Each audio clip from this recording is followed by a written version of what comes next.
டேய் அங்க பாடுறாதே கேள்வி வேற ஒருத்தி நகைக்கு பிராக்கெட் போட்டுக்கிறான். ஏமா தனியா வந்தியா டூரா வந்தீங்களா? தனியா தான் வந்திருக்கேன். அப்போ ஒரு பிஸ்கட் சாப்பிடுறது. இந்த மாதிரி கேள்விங்கெல்லாம் நம்ம வேற மாதிரி டீல் பண்ணோம். மெதுவா போய் ஒரே அமுக்கா ஒரே அமுக்கா அமுக்கணும்.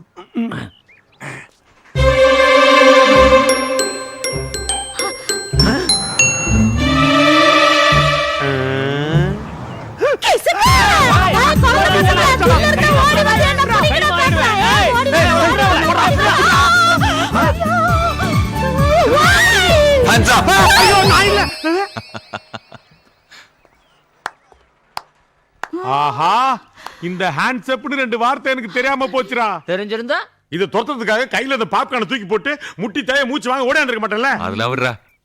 ஏய் கிழவி, என்ன முதல்ல நகை எடு. எங்கிருந்து எடுக்கிறதா? அட நீ என்னப்பா, அந்த பொண்ணோட அப்பா ஒரு பெரிய கிரிமினல் லாயரா, திருட்டு நகை வாங்குற வியாபாரி கிட்ட இருந்து மறுநாள் ஆள் அனுப்பிச்சு அம்புட்டு நகையை அள்ளிட்டு போட்டான்பா. என்னது? மறுநாளே நகையை வாங்கிட்டு போயிட்டாரா? ஆப்பாண்ணா, இதுல ஒரு பெரிய கொடுமை என்ன தெரியுமா? நான் கோயம்பேட்டுல கீரைக்காரி கிட்ட அடிச்சு வச்சிருந்த ஒரு 4 பவுன் சங்கிலியை அள்ளிட்டு போட்டான்பா. ஃபீலிங். டேய் அவளை நம்ம சும்மா விடக்கூடாதுடா. நகையும் வாங்கிக்கின்னு நம்மளே மிரட்டிட்டு இருக்காளாவா?